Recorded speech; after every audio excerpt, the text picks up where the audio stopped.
There are days when I want people to like me more than I want to change the world. But what is one poem written by a 17-year-old doing anything to the world whatsoever? I am penitent about keeping my feminism in the closet, and now that I open my doors to glance at it, it has shrunk.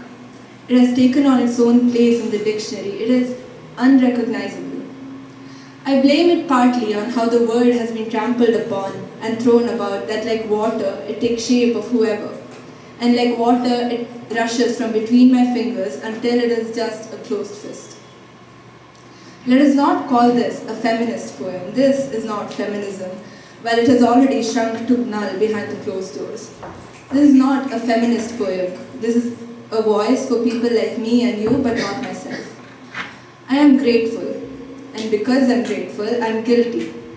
I'm grateful I haven't been on the receiving end of rape jokes and snapbacks like the girl ranting about feminism, because I don't, but I'm guilty of stealing the words right off her mouth. I am grateful for not having my nose shunned down to yeses, but I am guilty for not having my voice be heard. I am grateful that I am lucky enough to be granted my safety, but I am guilty about my luck some might envy.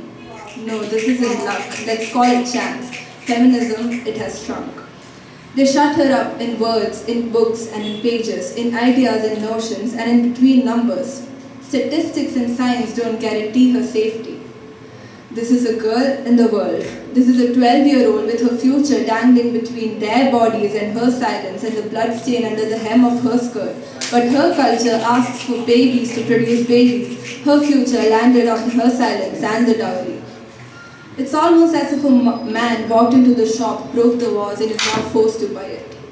This misogyny is the oldest tradition. For feminism, it has shrunk.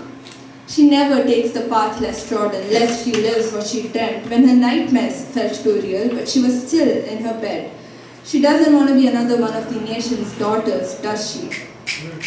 So she puts on her pants, wears her top up too high. She doesn't want to be mistaken to be wanting it or be heard as asking for it.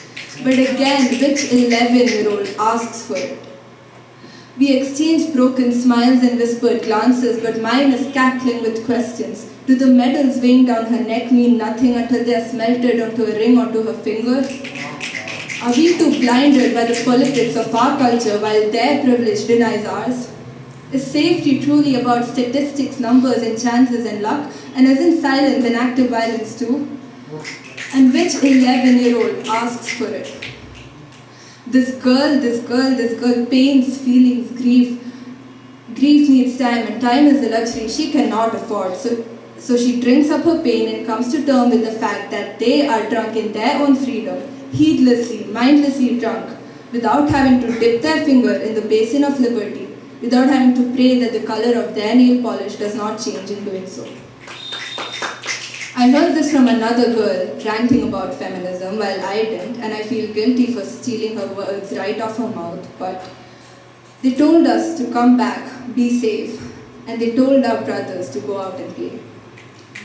Again, there are days when I want people to like me more than I want to change the world, but there are days when I want me to like me like I do the girl who ranks at poetry clubs, and this is one of them. Thank you.